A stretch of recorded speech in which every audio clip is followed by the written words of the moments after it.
అందరికీ హాయ్, నా పేరు స్నేహ. వెల్కమ్ టు టంగుటూరి స్నేహ 999.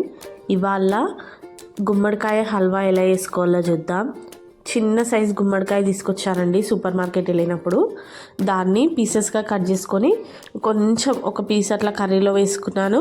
ఇంకా మిగతాది కొంచెం ఇట్లా హల్వా కొంచెం కర్రీ కూడా చేశాను. ఇట్లా తురుముకోండి. ఫస్ట్ గుమ్మడికాయని చిన్న చిన్న పీసెస్గా కట్ చేసి, తురమడం చాలా ఇబ్బందిగా ఉంటే చిన్న చిన్న పీసెస్గా కట్ చేసి కొంచెం బరకగా మిక్సీ వేసుకోండి, అయినా కానీ చాలా బాగుంటుంది. తర్వాత స్టవ్ పైన ఒక ప్యాన్ పెట్టుకుందాము. అందులో ఒక 2 స్పూన్స్ గీ వేసుకొని ముందు డ్రై ఫ్రూట్స్ ఫ్రై చేసుకుందాము. నేను కాజు బాదం వేసుకున్నాను. కిస్మిస్ మా పిల్లలకు నచ్చదు, తినరు, తీసేస్తారు, అందుకని అది వేయలేదు. మీకు నచ్చితే వేసుకోండి. తర్వాత అదే గీలో గీ కొంచెం తక్కువ అయిందనుకోండి, ఇంకొంచెం గీ వేసుకోండి. అందులో ఇందాక తురిమి పెట్టుకున్న గుమ్మ వేసేసుకోండి. ఇది పచ్చివాసన అంతా పోయేదాకా బాగా ఫ్రై చేసుకోండి గీలోనే. సరిగ్గా ఫ్రై కాకపోతే స్వీట్ అంతా రెడీ అయినా సరే పచ్చివాసనలాగా వస్తుంది. తర్వాత ఇందులో ఒక గ్లాస్ ఆఫ్ మిల్క్ వేసుకోండి. వేడి చేసిన పాలు వేసుకోండి. ఇప్పుడు ఈ పాలల్లో ఈ గుమ్మడికాయ బాగా ఉడకాలి.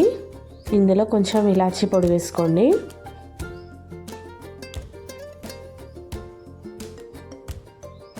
మంచిగా ఉడికిపోయింది కదా. ఇప్పుడు 1 కప్ గుమ్మడికాయ తీసుకుంటే నేను 1/2 కప్పు షుగర్ వేసుకున్నాను.